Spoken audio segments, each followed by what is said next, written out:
हर जिंदगी में कुछ ना कुछ ख्वाहिशें तो अधूरी रह ही जाती हैं।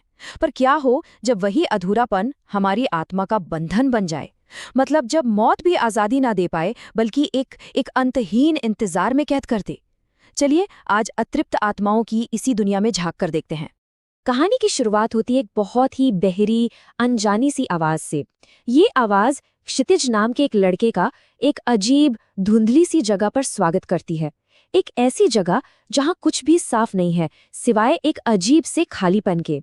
क्षितिज जब आंखें खोलता है तो खुद को घने कोहरे के बीच एक बहुत बड़े बरगद के पेड़ के नीचे पाता है। वहां पे कई और लोग भी हैं, लेकिन सब अपनी ही दुनिया में खोए हुए हैं। जैसे एक औरत है जो बेतहाशा रो रही है, एक आदमी है जो बस गोल गोल घूम रहा है, और एक छोटी सी बच्ची है जो बार बार कौड़ियां गिन रही है।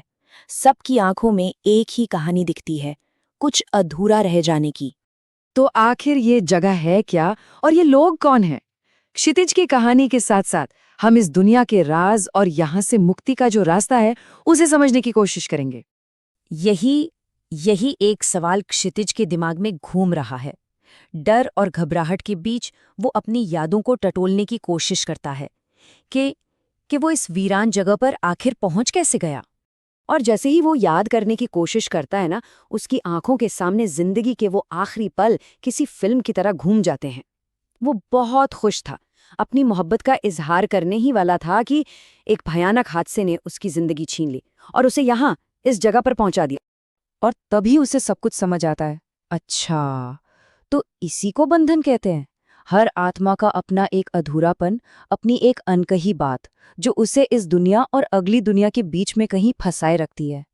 और क्षितिज का बंधन, उसका अधूरा इश्क, वो 3 शब्द जो वो कभी कह ही नहीं पाया। अपने दुख में डूबने के बजाय क्षितिज को अचानक एक एहसास होता है। वो समझ जाता है कि वो यहाँ अकेला नहीं है।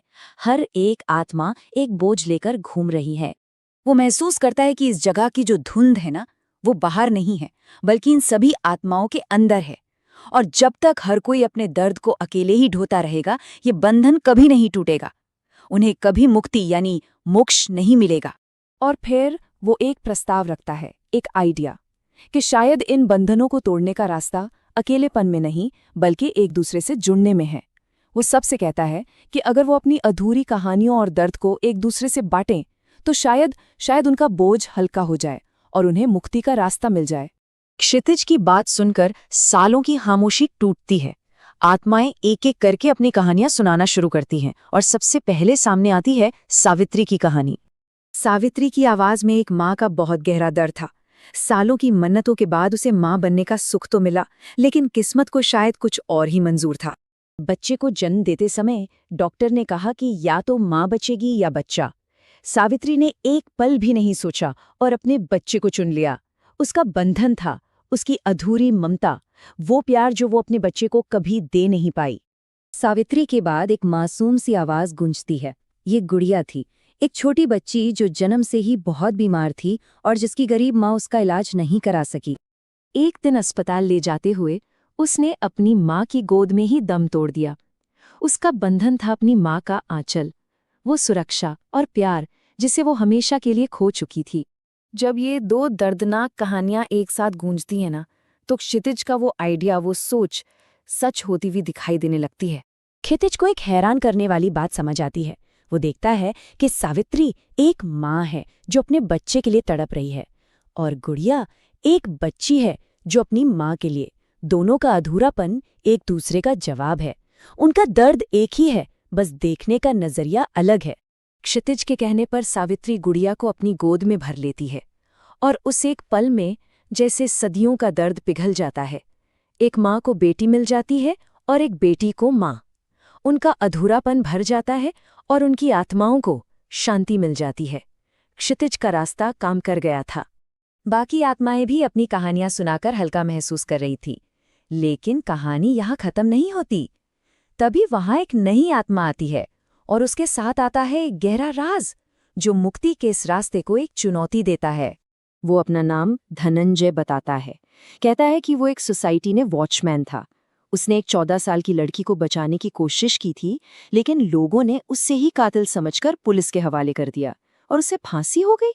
उसकी कहानी सुनकर सबको उससे हमदर्दी होती है, लेकिन धनंजय अपनी कहानी खत्म ही करता है कि वो कौड़ियां गिनने वाली लड़की जिसका नाम हेतल था चीख पड़ती है। वो धनंजय की तरफ उंगली उठाकर कहती है कि वो झूठ बोल रहा है। असल में धनंजय ही उसका कातिल है और वो इतने सालों से सिर्फ और सिर्फ उसी का इंतजार कर रही थी। याद है वो 14 कौड़ियां जो हेतल बार बार गिन रही थी? वो उसकी उम्र थी। हर कौड़ी उसके अधूरे रह गए सालों की याद दिलाती थी। सच सामने आने पर सारी आत्माएं गुस्से से भर जाती हैं।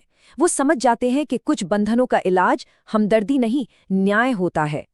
वो सब मिलकर धनंजय को श्राप देते हैं कि जब इस ब्रह्मांड के हर जीव को मोक्ष मिल जाएगा, उसके भी 10,400 साल बाद ही उसे मुक्ति मिलेगी। ये कहानी हमें एक बहुत जरूरी बात सिखाती है। बंधन सिर्फ अधूरे प्यार या ममता का नहीं होता, बंधन कर्म का भी होता है। और जहां कुछ आत्माओं को एक दूसरे में अपनी मुक्ति मिली, वहीं धनंजय को अपने कर्मों के फल में अपना सबसे गहरा बंधन मिला। तो आखिर ये मोक्ष है क्या? सिर्फ मौत के बाद मिलने वाली शांति, या फिर सावित्री और गुड़िया की तरह एक दूसरे के अधूरेपन को पूरा कर लेने का एहसास? ये कहानी हमें सोचने पर मजबूर करती है कि शायद मोक्ष कोई मंजिल नहीं, बल्कि अपने बंधनों को समझकर उनसे मुक्त होने का एक सफर है। और ये एक ऐसा सफर है जो जीते जी भी शुरू हो सकता है।